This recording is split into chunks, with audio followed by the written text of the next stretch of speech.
अस्सलाम वालेकुम नाज़रीन, आप देख रहे हैं प्रोग्राम खबर गर्म है। मैं हूं सोनिया अदनान और मेरे साथ मौजूद हैं एहतशाम उल हक। नाज़रीन, इस वक्त अपोजिशन की सबसे बड़ी जमात नून लीग के लिए हर गुजरते दिन के साथ हम देख रहे हैं कि मुश्किलात बढ़ती जा रही हैं। पिछले 3 सालों से हम देख रहे हैं कि मुज़ाहमत और मुफाहमत की जंग जो है वो पार्टी के अंदर जारी है। हालिया शहबाज शरीफ साहब का इंटरव्यू पार्टी के अंदर सबसे ज्यादा मुतनाज़ रहा और इस इंटरव्यू के बाद हमने देखा कि नून लीग के बड़े सीनियर रहनुमा एक दूसरे के खिलाफ बड़ा खुलकर सामने आए, बड़े खुलकर बयानात भी दिए। इस वक्त सूरत हाल ये है कि पार्टी की न सिर्फ सीनियर क़यादत बल्कि पार्टी के अंदर वोटर्स सपोर्टर्स भी कंफ्यूज नजर आ रहे हैं कि आखिर किस बयानिए के साथ पार्टी 2023 के इलेक्शन में जाएगी। बयानिया किसका चलेगा, नवाज शरीफ साहब का या फिर शहबाज शरीफ साहब का। अब सवाल यह है कि यह बयानिए की जंग अपोजिशन की सबसे बड़ी जमात नून लीग के लिए कितनी मुश्किलात पैदा कर सकती है। 2023 के इलेक्शन में नून लीग किस बयानिए के साथ आगे जाएगी, ये बयानिया पार्टी को कितना डैमेज कर रहा है, सारी सूरत हाल पर बात करेंगे। इसके साथ साथ नाज़रीन, एक तरफ हम देख रहे हैं कि सियासी जंग है तो दूसरी तरफ जो है मुस्लिम लीग नून की सीनियर लीडरशिप के लिए कानूनी महाज पर भी हर गुजरते दिन के साथ मुश्किलात जो हैं वो बढ़ती जा रही हैं। नवाज शरीफ साहब जो इलाज की गर्ज से लंदन में मौजूद हैं, वीज़े में तोसी की दरख्वास्त उनकी मुस्तरद की जा चुकी है। क्या कानूनी ऑप्शंस उनके पास रह जाते हैं? नवाज शरीफ साहब क्या वापस आएंगे? क्या नवाज शरीफ साहब का मुस्तकबिल होगा? सारे मामलात पर आज के प्रोग्राम में तफसील से बात करेंगे। मुल्क के मायनाज कानूनदान, सियासतदान और पीपल्स पार्टी के सीनियर रहनुमा जनाब बैरिस्टर एतजाज़ एहसन साहब हमें प्रोग्राम में ज्वाइन किया है। इन्होंने बहुत बहुत शुक्रिया बैरिस्टर एतजाज़ एहसन साहब आपके वक्त का। एतजाज़ एहसन साहब, मियां नवाज शरीफ साहब के वीज़े में तोसी की जो दरख्वास्त है उसे मुस्तरद किया जा चुका है। इस पर आपकी जानिब से भी एक बयान दिया गया जिसमें कहा गया कि नवाज शरीफ को भारत से भी पेशकश हो सकती है, जद्दा से भी पेशकश हो सकती है। तो सर, सबसे पहले तो आपसे सवाल यही है सर कि आपको क्यों लगता है नवाज शरीफ साहब की गुज़िश्ता कई दहाइयों की सियासत को मद्देनज़र रखते हुए, ये सियासत को समझते हुए, कि आप अपने तजर्बे की रोशनी में ये बता रहे हैं कि भारत जैसा मुल्क भी उन्हें पेशकश कर सकता है? शरीफ ख़ानदान ने अपना जो मनसब है वज़ारत उज़्मा का जब भी इनको मिला है, इन्होंने उसको इस्तेमाल किया है ज़ाती ताल्लुकात बढ़ाने के लिए। ज़ाती ताल्लुकात क्लिंटन से बना लिए, ज़ाती ताल्लुकात सऊदियों से बना लिए, ज़ाती ताल्लुकात कतरियों से बना लिए। कतरी शहज़ादे इनके लिए झूठा ख़त भी लिख रहे हैं, सब झूठ उसमें पर वो लिख रहे हैं। इन ज़ाती ताल्लुकात मोदी से भी बना लिए, ज़ाती ताल्लुकात अपनी बिजनेस के जो इंटरेस्ट हैं वो सर्जन जनरल और वो उनसे भी बना लिए। सर्जन जनरल वो है जो मरी में पहुंच गया था बगैर वीज़े शीज़े के जब आप वज़ीर आज़म थे। तो ये इन्होंने सियासत की ही बराए ज़ाती ताल्लुकात है। और ज़ाती ताल्लुकात ऐसे हैं इनके कि इनको सऊदी जहाज़ भेज दें या कतरी जहाज़ भेज दें लंदन से लाने के लिए, तो इनके पास ऑप्शंस होंगी। भारत भी पेशकश कर सकता है और सब पेशकश को कबूल कर लेंगे, आपको लगता है? नहीं, मैंने तो वाज़े तौर पे ये कहा है, ये ज्यादती करता है मीडिया जो आधी बात बताता है। मैंने कहा है कि उनको जरूर आएगा भारत से। मोदी एक दोस्त है उनका, जरूर कहेगा इधर आ जाओ, पर मियाँ नवाज शरीफ नहीं जाएंगे। मैंने साफ ही है साथ ही कहा कि वो जाएंगे नहीं। अब आपका मीडिया आधा ही बता देता है जो बात का है कि जी एतजाज़ एहसन कह रहे हैं उनको पेशकश आ रही, इंडिया से पेशकश आ जाएगी। पेशकश करने में कौन सी कोई प्रॉब्लम है मोदी को, पर मेरा नहीं ख्याल नवाज शरीफ जाएगा उधर। ठीक है, तो सर अगर एहतशाम साहब मैं आपकी तरफ आऊँ तो आप इस पर क्या कमेंट करेंगे? आपको क्या लगता है पेशकश आएगी तो फिर एतजाज़ एहसन साहब? देखिए, मैं एक शॉर्ट कमेंट करूँगा, फिर एतजाज़ एहसन साहब की मौजूदगी में मैं क्या बोलूँगा, उन्हीं से हम सवाल पूछेंगे उनकी मौजूदगी का फ़ायदा उठाते हुए। देखिए सोनिया, जिस तरीके से PMLN की और PMLN की क़यादत जिस तरीके से कहा जा रहा है क्रॉस रोड पे है, कैसे मोड़ पे आ गई है, उनको समझ नहीं आ रही या आ रही है तो बताने बता नहीं पा रहे कि 3 साल गुजरने के बाद अब 2 साल रह गए इलेक्शन में, कोई बयानियाँ नहीं है, कुछ चीज़ें क्लैरिटी के साथ सामने नहीं आ रही। अभी लेटेस्ट आप देख लें, एक बड़ा टर्न आया चौधरी साहब इनके अंदर कि मरियम नवाज साहब बड़ा बबांगे दौल कहती रही हैं कि जी पार्लियामेंट के अंदर के मामला शहबाज साहब संभालेंगे, बाहर की जो चीज़ होगी उसको मैं देखूँगी। एक बड़ा वाज़ेह तौर पे उन्होंने मैसेज दे दिया है कि पीडीएम की सियासत हो, अलायंसेस की सियासत हो, तो मैं ही कुछ करूँगी। अभी आप देख लें एक टर्न आया कि अब कराची का जलसा होना है, मरियम साहब आप पीछे हट गई हैं और कहा जा रहा है कि जी बड़ा वाज़ेह तौर पे कि शहबाज साहब ही जाएंगे। चौधरी साहब 2 मेरे सवाल हैं। पहला तो सवाल सियासी तौर पे भी और दूसरा लीगली भी आप बता सकते हैं, माशाल्लाह बड़ा समझते हैं चीज़ों को।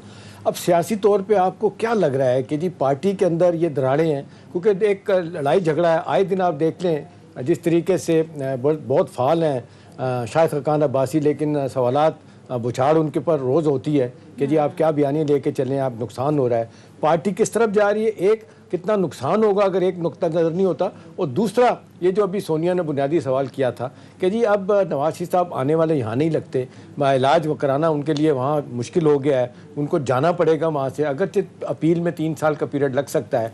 आपको क्या लगता है कि इस दौरान उनके पास क्या ऑप्शन है लीगली और सियासी तौर पर यहाँ पर उनकी मुश्किलात कैसे बढ़ रही हैं या कम हो रही हैं? नहीं, सियासी तौर पे तो मुश्किलात काफ़ी बढ़ रही हैं। सियासी तौर पे असल बात यह है कि एक आदमी मफरूर हो और ये इस किस्म की जिला वतनी ना हो, जो जिला वतनी है ये मफरूरी हो। जिला वतनी तो काटी है, बहुत से लोगों ने काटी है, पाकिस्तान में बीबी ने भी काटी है, आसिफ अली जरदारी ने भी काटी है, पर आसिफ अली जरदारी ने 11 साल जेल भी तो काटी है। और कोई इनकी तरह नहीं कि भाग जाए, ये तो जेल से भागते हैं, जेल का तो एक दिन नहीं काट सकते। पिछली दफ़ा इन्होंने, आप ये देखें कि जब इनको ये गिरफ्तार थे तो इन्होंने कैसे कैसे लोगों को अपनी ज़ाती गुडविल के हवाले से की निस्बत से इस्तेमाल किया। सबसे पहले ये पहुंचे हरेरी तक, लबनान वो बिलियनर इनका दोस्त था, बिलियनर्स क्लब है ना जो दुनिया में, उसमें वो भी मेंबर था, आप भी मेंबर थे। उसको वो गया सऊदी अरब, उस सऊदी अरब ने मुशर्रफ से बातचीत शुरू कर दी। अब मुशर्रफ पे दबाव डालने के लिए क्लिंटन को भी इस्तेमाल किया गया और इनके जो ताल्लुकात, ज़ाती ताल्लुकात इन्होंने बना रखे थे। अब सबको दबाव डाल के, मुशर्रफ पर दबाव डाल के, और ये उसे 10 साल के लिए बाहर चले गए। और ये अदालत ने सजा दी हुई थी उम्र कैद की। आपको ये हो गया कि आप एक महल में, सरूर पैलेस में आप गुजारेंगे जिंदगी। वहाँ भी 5-6 साल बाद इन्होंने वापस आने की कोशिश की, पर लंदन में चले गए, लंदन की इजाज़त मिल गई, लंदन में वक्त गुजारा। और जब बीबी आई तो बीबी के बाद सऊदियों ने कहा कि आपने बीबी को इजाज़त दे दी है तो इसको भी इजाज़त दें, तो ये भी आ गए। ये जेल नहीं काट सकते, ये कोई अपने पे मुश्किल आई हुई हो तो दूसरे का, किसी का सोचते नहीं है। ये जब अक्टूबर या दिसंबर 2000 ये गए हैं तो आपके जहाज में जो सऊदी बादशाह ने F747 जहाज भेजा था, आपके उस जहाज में आपके बावर्ची भी थे, आपकी कनीज़ाएं भी थी, आपके 2 ड्राइवर भी थे। ना थे तो ख्वाजा आसिफ नहीं था, निसार अली नहीं था, मुशाहिद हुसैन नहीं था, शाहिद खाकान अब्बासी नहीं था, गौस अली शाह नहीं था, ये सब जेल में थे और आप चले गए। इस दफ़ा जब आप गए लंदन मियाँ साहब, तो ख्वाजा आसिफ भी जेल में था, शाहिद खाकान भी जेल में था उस वक्त, और ख्वाजा बरादरान भी जेल में थे, और एक दो और नाम मैं मिस आउट शायद कर रहा हूँ, वो भी। इन्होंने ये नहीं पूछा, कहा कि ये भी, इनको भी रिहा करो या कुछ, इन्होंने अपना उल्लू सीधा किया और बाहर चले गए। तो ये ना जेल काट सकते हैं, ना किसी साथी को साथ रख सकते हैं, बेसिकली इनकी फैमिली है। तो इसका मतलब है जो साहब, इसका इनका नुकसान हुआ सियासी तौर पे पार्टी के अंदर, जब सारे लोग यहाँ बैठे हैं, हर दफ़ा खुद चले जाते हैं, आपके ख्याल में इससे पार्टी के अंदर दरारें पड़ेंगी? 2023 का इलेक्शन जीतना मुश्किल होगा? दरारें तो एक्चुअली बज़ाहिर पड़ रही हैं, पर मैं आपको एक चीज बताऊं, इनकी इतनी दौलत इन्होंने बचानी है, इतने असासे हैं कि ये अभी भी गुड कॉप बैड कॉप खेल रहे हैं। ये गुड कॉप बना हुआ है शहबाज शरीफ। अच्छा। कि मैं पाँव पकड़ लूंगा, जिसके कहोगे पाँव पकड़ लूंगा, खुदा के वास्ते बस जाने दो। वो खुद कहता है कि जिसके कहोगे पाँव पकड़ लूंगा। और मरियम है जो कहती है कि मजामत मजामत मजामत, लेकिन वो साथ कहती क्या है? वो कहती हैं कि मजामत होगी तो मफाहमत होगी। तो मंजिल तो दोनों की एक है, क्लियर, मफाहमत। ये मजामत वाली पार्टी ही नहीं है। अच्छा। ये नहीं, ये मजामत वाली पार्टी तो आसिफ जरदारी हो, 11 साल जेल, जबान कटाई भी हो, बड़ा मुश्किल वक्त गुजरा हो, पर वो बैठा है जेल में। तो ये सब अपना स्टैंड पार्टी का धड़ाम से इनका नीचे आ गया। 3 साल की मेहनत करके कि जी धरने करेंगे, इस्तीफे देंगे और ये होगा वो होगा, उसके बाद वो एक टीवी में बयान दे देती हैं मरियम कि जी मैं तो चाहती हूँ कि इमरान खान की हुकूमत 5 साल मुकम्मल करे। तो ये आपके ख्याल में किसको अहमक बनाने की कोशिश की है? पीडीएम के लोगों को, किनको? आपकी पार्टी को धोखा देने की कोशिश की है? क्या मकसद है? नहीं, इन्होंने बहुत लोगों को अहमक बनाया, वैसे बड़ी बढ़त बने हुए हैं अहमक, और वो इन पे फिर भी यकीन करते हैं हर चीज की। ये कहती है मेरे पास कोई जायदाद है ही नहीं, ना मुल्क में ना पाकिस्तान में। अब आप हिसाब दे रही हैं कई 100 एकड़ का कि जो आपकी पंजाब लाहौर के मज़ाफ़ात में है। और तो ये कहने को तो इनका आर या पार, 8 दिसंबर को आर या पार, 13 दिसंबर को आर या पार, और फिर जुबैर इनका पकड़ा जाता है चीफ ऑफ आर्मी स्टाफ के घर से, वहाँ मुज़ाकरात करते हुए, वहाँ पाँव पकड़ते हुए, जो लाइन शहबाज शरीफ की है, सफारतकारी करते हुए। तो कौन तेरे वादे पर जिए हम, तो ये बड़ा जो साहब बड़ा खूबसूरत तरीके से सियासी तौर पे क्या उनके लिए मुश्किलात हो सकती हैं, बड़ा सम आप अच्छा किया आपने। अच्छा। अब ये लंदन में बैठ के जो मामलात हैं उनके खिलाफ हो रहे हैं, जिस तरीके से अब अपील का हक है, अब इमिग्रेशन ट्रिब्यूनल में जाना है, फिर हाई कोर्ट भी है, सुप्रीम कोर्ट भी, अब आप वहाँ पे क्या इनका लीगली इनका फ्यूचर देखते हैं आप? लीगली फ्यूचर तो मेरा ख्याल है ये जितनी देर तक ये पहली अपील है उस वक्त तक तो ये रहेंगे।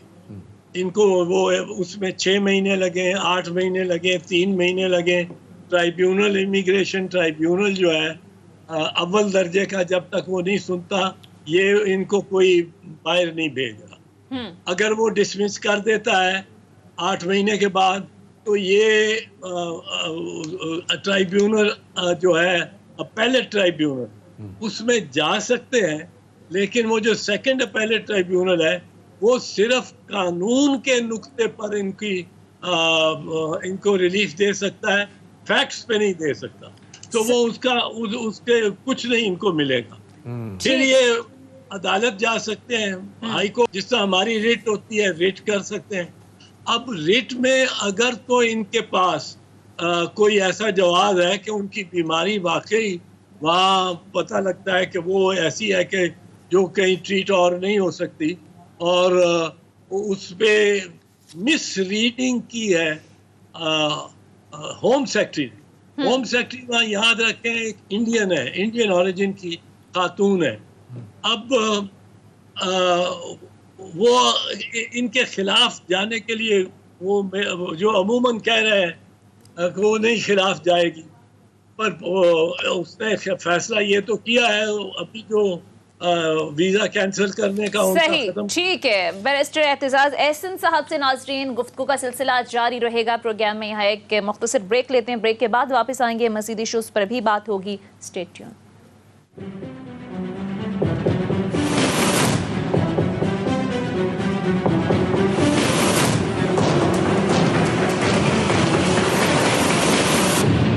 ब्रेक के बाद खुशामदीद। एतजाज एहसन साहब, अब शाहिद खाकान अब्बासी और मुस्लिम लीग नून के दीगर रहनुमाओं की जानिब से कहा जा रहा है कि नवाज शरीफ इलाज के लिए किसी और मुल्क भी जा सकते हैं। अभी भी वो वर्ड इलाज यूज़ कर रहे हैं, क्योंकि आपने देखा है मरीम नवाज साहिबा ने एक बयान दिया था कि आप जान की गारंटी दें, इंसाफ की गारंटी दें, तो शाम की फ़्लाइट से मियाँ साहब जो हैं वो पाकिस्तान होंगे। मोहम्मद जुबैर साहब भी इसी तरह का बयान हमारे प्रोग्राम में दे चुके हैं। तो एक तो सर ये किस तरह का इलाज है, और एतजाज एहसन साहब 3 बार के वज़ीर आज़म के पाकिस्तान में कोई इस तरह का अस्पताल नहीं बना सके कि पाकिस्तान में इलाज करवा सकें, या वाकई उनकी बीमारी ऐसी है कि उनका इलाज मुमकिन नहीं है पाकिस्तान में?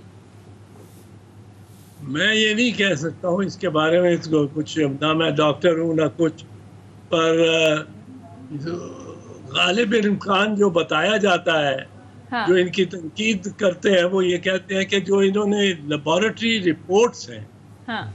लेबॉरेटरी रिपोर्ट्स इन्होंने ऐसी बनवाई हैं यहाँ जब थे कि वो एक सीनियर बोर्ड को भी मजबूर कर गया, क्योंकि लेबॉरेटरी रिपोर्ट्स तो एक टेक्निकल चीज़ है ना, आपके सामने आ जाए और आप अगर कहें कि उस वक्त के ये मैं इसको नहीं मानता हूँ, तो आप पे तो मुफ्त में एक और चार्ज ही लग सकता है अगर आप डॉक्टर भी हो तो। पर इन्होंने जो रिपोर्ट्स बनवाई हैं वो खून की कोई चक्कर चलाए या कुछ, उस पे लोग कहते हैं कि एक इनकी पॉसिबिलिटी है, पर्टिकुलरली जब इनको वहाँ चलते फिरते देखा गया है उसके बाद। और एक तो चलते फिरते देखा गया है एतजाज एहसन साहब, दूसरा मरीम नवाज साहिबा का वो बयान कि आप जान की गारंटी दें, तो शाम की फ्लाइट से मियाँ साहब यहाँ पे होंगे। दीगर मुस्लिम लीग नून के रहनुमाओं की जानिब से भी ये कहा गया कि इंसाफ की आप जमानत दें, नवाज शरीफ साहब आ जाएंगे। वो तो तकरीबन उन्होंने इस तरह कहा कि आप शाम की जान की गारंटी दें, हाँ। तो जो फ्लाइट चल पड़ी होगी मियाँ साहब भाग के उसके पीछे उस पे जहाज में बैठ जाएंगे। तो इसमें वो तो ठीक है। तो साहब ये जो सोनिया ने सवाल आपसे पूछा कि जी शाहिद खाकान अब्बासी साहब कहते हैं कि जी वो किसी तीसरे मुल्क में भी जा सकते हैं। अब उनके पासपोर्ट एक लीगल डॉक्यूमेंट है, पासपोर्ट उनका एक्सपायर्ड हुआ है, और वो उनके लोग कहते हैं कि जी ये अप्लाई भी नहीं करेंगे, अब हाई कमीशन में भी नहीं जाएंगे। तो कैसे लगता है? वैसे तो ठीक है, पासपोर्ट हासिल करना हर शख्स का बुनियादी हक है, रियासत कोई ना नहीं कर सकती, लेकिन सवाल ये कि वो जिस तरह कहते हैं हमने बात ही नहीं करनी, हमने जाना ही नहीं हाई कमीशन, और फिर ये उन्होंने शाहिद खाकान अब्बासी ने आपके ख्याल में कैसे कह दिया कि वो तीसरे मुल्क में चले जाएंगे बगैर पासपोर्ट के? कैसे ट्रैवल करेंगे वो? शाहिद खाकान अब्बासी बज़ाहिर तो बड़ा संजीदा आदमी है, पर पिछले 1 महीने डेढ़ से जो सवाल जवाब एंकर पर्सन के साथ करता है, वो उससे तो मुझे बड़ा उससे डिसअपॉइंटमेंट हुई है कि वो सवाल करता है, उसको जो तो वो क्या दे रहे, उसका जवाब हो जाता है हाँ जी। अब हाँ जी के आगे तो कुछ चल ही नहीं सकता, और बस वो जो कहो वो मानता जाता है। और ये उसका गलत ख्याल है कि किसी और मुल्क में वो जा सकते हैं जिस मुल्क में पासपोर्ट की उनको ज़रूरत हो। हाँ, सऊदीया हो सकता है पासपोर्ट ना मांगे, कतर ना मांगे, कोई एक आध और मुल्क वो ना मांगे, मोदी ना मांगे। पासपोर्ट की ज़रूरत इसलिए होती है कि जो मेज़बान मुल्क है उसका तकादा होता है भाई आप पासपोर्ट के साथ आ सकते हो यहाँ, वरना आप नहीं आ सकते। तो ये भी जंडाल वगैरह को लिए फिरे हैं, इनको भी मोदी बगैर पासपोर्ट वगैरह दिखाए या निकाले, और उसके 60 बंदों की पार्टी पाकिस्तान आ चुकी है। सऊदियों के साथ वैसे ही एक ताल्लुकात है। सऊदियों के पास एक मुश्किल जो इनको ये आएगी कि सऊदी मेहमानदारी में चले गए तो वहाँ से ये सियासत नहीं कर सकेंगे। लेकिन तो साहब ये बयान नहीं देने देंगे। ठीक है, एक इसका नुकसान ये हुआ कि जो अभी शाहिद खाकान अब्बासी का आप जिक्र कर रहे हैं, राना तनवीर अहमद साहब जो है ना वो बहुत पुराने मुस्लिम लीगी हैं, बड़ी उस लिहाज से बड़े लीडर हैं मुस्लिम लीग के, और पब्लिक अकाउंट्स कमेटी के चेयरमैन भी हैं। ये एक सवाल भी उनसे पूछा गया था जब उनसे एक टीवी चैनल पे, कि उन्होंने कहा है कि जी शाहिद खाकान अब्बासी साहब अनशंट बयानात दे रहे हैं, इससे पार्टी को नुकसान हो रहा है, हमारी सियासत को नुकसान हो रहा है, और ये बयानात ना दें। ये सवाल भी उनसे पूछा गया, तो उन्होंने कहा जी चलें वो सीनियर हैं पार्टी के, मैं क्या कहूँ उनके बारे में, उनकी अपनी राय हो सकती है। तो मेरा सवाल आपसे कि जो पार्टी के सीनियर लीडर भी अगर ये कहना शुरू कर दें कि शाहिद खाकान अब्बासी के बयानात से पार्टी को नुकसान हो रहा है, तो मेरा सवाल है कि क्या उनका कोई अपना एजेंडा है? किस बुनियाद पर ये सारी बातें अब्बासी साहब कर रहे हैं? मुझे शाहिद खाकान अब्बासी का कोई अपना मकसद उसका हो सकता है।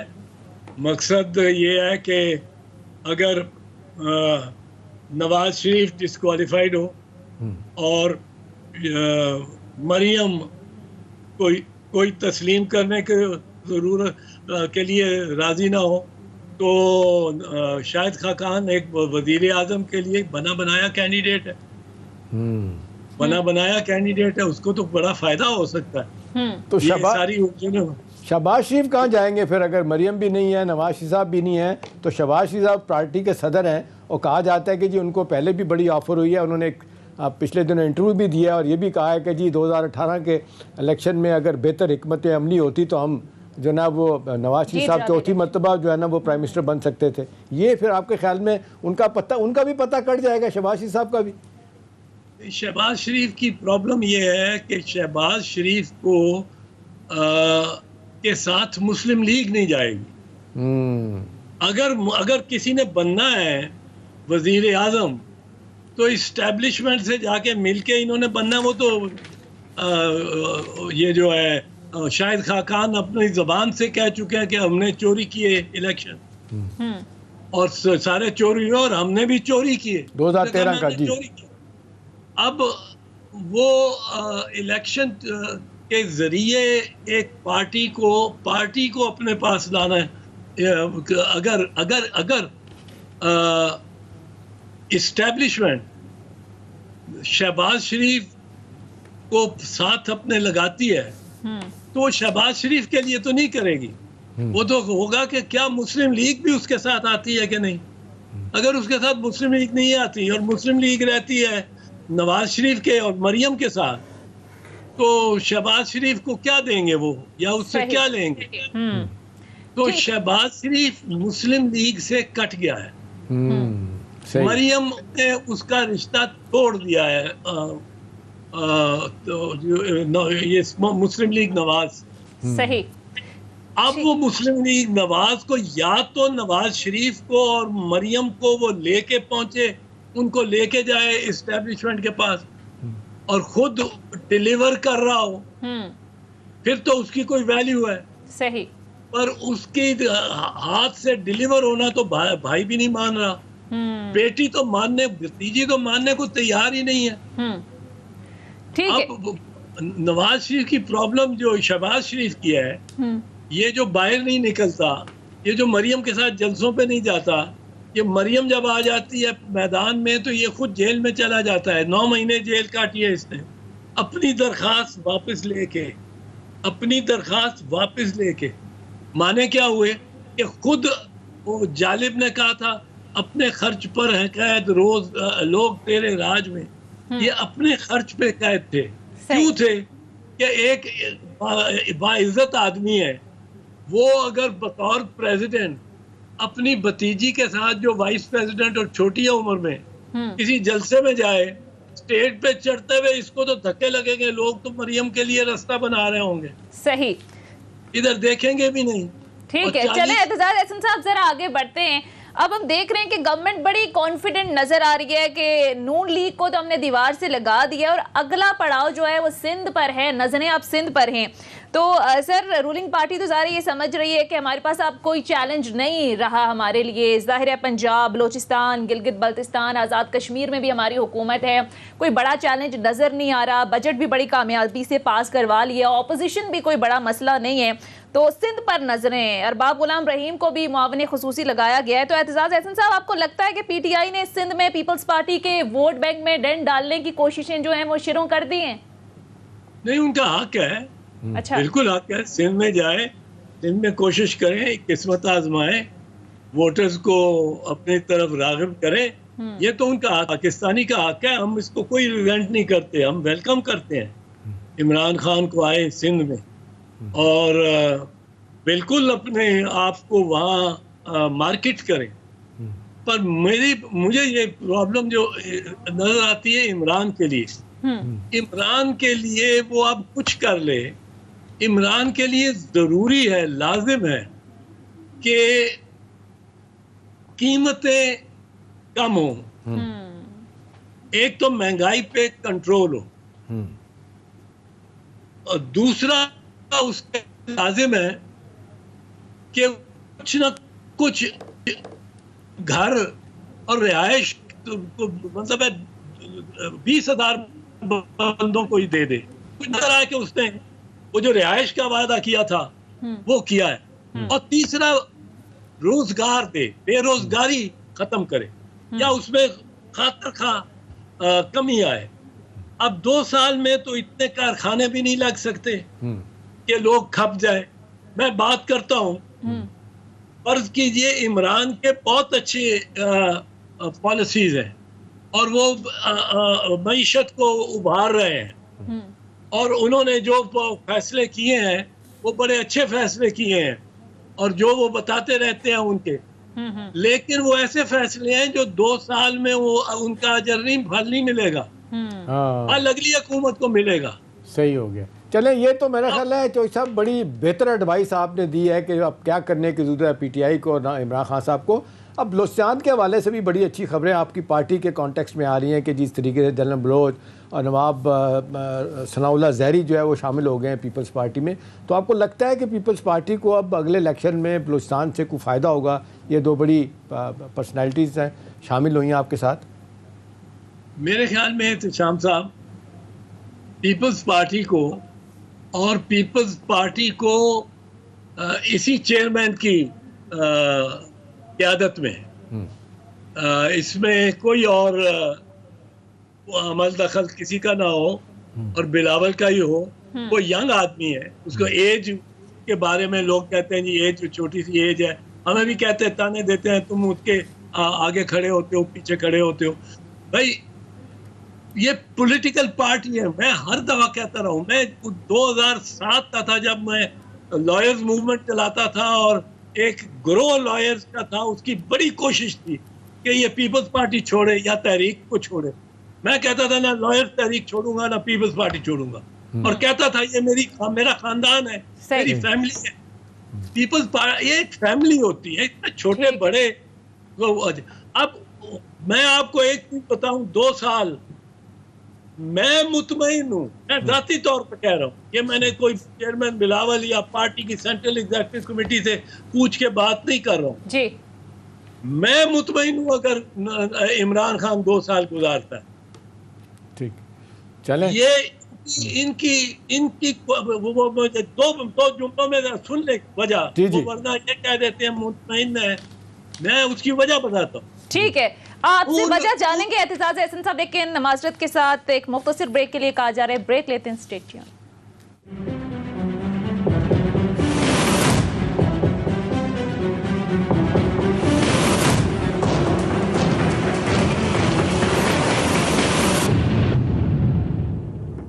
ब्रेक के बाद खुश आमदीद जी। एतजाज एहसन साहब, आप अपनी बात मुकम्मल कीजिए। अब सुनिए, ये इसी तरह होता है मेरे साथ। अब मैं वो कहता हूँ मिसाल के तौर पे कि मोदी इनवाइट करेगा, नवाज शरीफ को दावतनामा देगा कि यहाँ पनाह ले लो, ये लग जाती है, ये सुर्खी लग जाती है। अगला मेरा हिस्सा जो ब्रेक के बाद आता है वो इसलिए कि वो नहीं लेगा, वो नवाज शरीफ नहीं जाएगा। अच्छा, अब ये लगेगा कि इमरान खान की हुकूमत 2 साल रहनी चाहिए, तो ऐसा ये अगला मेरा उसमें नहीं आएगा। नहीं, अब आप जो कह रहे हैं आएगा, रहनी चाहिए वैसे एतजाज एहसन साहब। मैं जाती तौर पे अपने एक आप कह लें मुफाद के लिए, ठीक है, उसकी वजह ये है कि चेयरमैन बिलावल जिस डगर पे जा रहा है ना, वो एक मोतबर सियासतदान बनता जा रहा है। इनके ये आप देखें, असेंबली में कभी हुआ है कि बजट की किताबें एक दूसरे को मारी हों? और उस हॉल में बिलावल भी बैठा हुआ था, बिलावल आराम से बैठा रहा, पीपल्स पार्टी के सारे तो हैरत से देखते रहे। ये इस सारे मजाक को, मजाक क्या, जबर गालियां जो दी हैं, और इतनी गलीज गालियां, बिल्कुल, और वो सोशल मीडिया पे भी आई हैं, वो इन के कान टुटो ने। अब बिलावल को ये टाइम है, and I think, I expect he will grow in politics. He has grown in the last 1 year. I think he has grown so much. उसको देखें इस छोटी सी उम्र पे उसको माशाल्लाह मौका मिल गया to engage with the senior most क़यादत, उनसे एंगेज भी करना। वो मौलाना फजल रहमान हो, आप उसके खिलाफ हो, हक में हो, मैं उसकी बात, मैं कोई उसके हक में नहीं हूँ मौलाना के, पर एंगेज करना, शहबाज शरीफ से एंगेज करना, नवाज शरीफ है एंगेज करना, दूसरे सीनियर लोग हैं, अपनी जमात इस्लामी की लीडरशिप है, सबसे at a senior level engage करने का मौका मिला। सही। और खुद एक उसकी अभी देखे वो शाइस्ता जबान इस्तेमाल कर रहा है, बिल्कुल, जहां बिल्कुल ही बेहुदा जबाने का इस्तेमाल होना शुरू। मैं समझता हूँ ये 2 साल बड़े जरूरी है और चेयरमैन बिलावल उसके लोग कहना शुरू कर दें कि ये इन सब में से, और आप देखेंगे कि 2 साल में ये लेकिन एतजाज अहसन साहब, बिलावल भुट्टो का ये बयान भी आपको याद होगा, पिछले दिन उन्होंने कहा था कि तैयारी कर लें, किसी भी वक्त जनरल इलेक्शन जो है वो हो सकते हैं, और मुझे नजर आ रहा है कि अगली हुकूमत जो है वो पीपल्स पार्टी की होगी, सो उन्होंने सबको लगा दिया कि तैयारी शुरू करें। बहरहाल सर आगे बढ़ते हैं, जरा आ जाते हैं ओपोजिशन की सियासत पर। EVM मशीन का मुआयना भी किया गया गुज़िश्ता दिन इमरान खान साहब की जानिब से, और उन्होंने कहा कि पाकिस्तान में ऐसे इंतखाबात बहुत जल्द लग रहा है कि मुयस्सर आएंगे जिसमें हिस्सा लेने वाले जो तमाम उम्मीदवार होंगे वो नताइज को तस्लीम करेंगे। तो सर अब ज़ाहिर है नून लीग के तो बयानात सामने, वो कह रहे हैं कि हम किसी सूरत मानने को तैयार नहीं हैं, वज़ीर आज़म को यकीन हो चुका है कि उन्हें वोट से ही मिल सकता है। तो एतजाज अहसन साहब, बतौर एक सीनियर सियासतदान, जैसा कि आप भी जानते हैं कि जितने भी इलेक्शन अब तक हुए सारे के सारे कंट्रोवर्शियल रहे, तो अब हुकूमत बात कर रही है कि आएँ हमारे साथ मिलकर बात करें, कोई काउंटर प्रपोजल लेके आएँ, खासकर EVM के मामले पर। तो आप समझते हैं कि अब वक्त आ गया है कि सारी अपोजिशन जमातें जो हैं मिल बैठकर कोई नतीजे पर पहुंचे ताकि ये धांधली का शोर खत्म हो? सोनिया, वक्त तो बहुत गुजर गया है, बहुत गुजर गया, आ नहीं गया, गुजर गया, और ये बहुत जरूरी है। और है ये सिर्फ एतमाद की बात एतमाद की है। मैंने 2013 की इलेक्शन के एक हल्के के बैग्स एग्जामिन किए, उस पर मैंने किताब भी लिखी, किताब शाया शुदा किताब, वो मैंने प्रेस कॉन्फ्रेंसेस में उस जमाने में दी भी। उसमें मैंने खुद देखे और इलेक्शन कमीशन वालों ने भी बैठ के और विनिंग कैंडिडेट ने भी देख के, और सर्टिफिकेट्स है मेरे पास। 264 पोलिंग स्टेशन में से 24 पोलिंग स्टेशंस में बैग में रद्दी भरी हुई थी, बैग में रद्दी भरी हुई थी। तो ये ठप्पा मार जो है ना, ये ठप्पा मारों से, इससे तो निजात मिलनी चाहिए।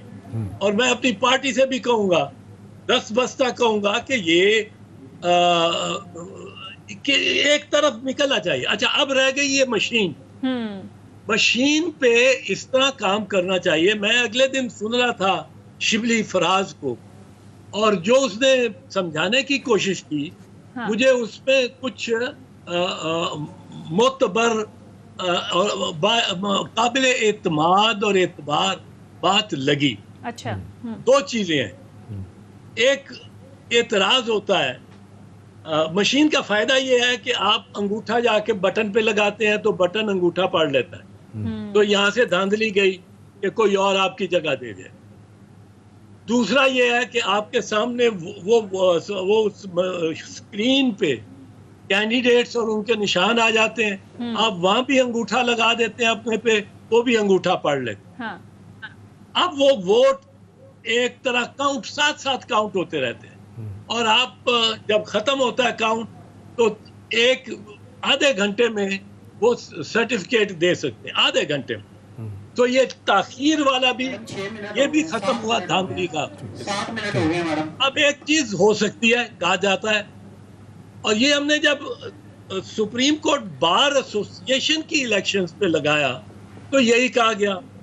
वो कहा क्या गया कि जी अगर आप इस मशीन में ये फीड कर दें, कंप्यूटर है, कंप्यूटर में फीड कर दें कि हर 100 वोटों के बाद एक वोट एक काजल को या तलवार को। चले चौधरी साहब, माजर के साथ आपने बड़ा खूबसूरत बयान कर दिया कि ईवीएम मशीन, और ये हमारे मुस्लिम लीग वाले भी भारत में भी यही अपना निज़ाम है, उसको मानते हैं कि जी बड़ी जमहूरियत है तो वहाँ पे भी ईवीएम चल रही। आखिरी सवाल, वक्त कम है, चौधरी निसार अली खान जो पार्टी में PMLN में बहुत नवाज शरीफ शहबाज शरीफ के बाद उनका नंबर आ रहा था, अगले दिन उनका स्टेटमेंट चौधरी साहब कहते हैं कि मैं अब किसी पार्टी में शामिल हो जाऊँगा, मुस्लिम लीग के अलावा मैं किसी भी पार्टी में शामिल हो सकता हूँ।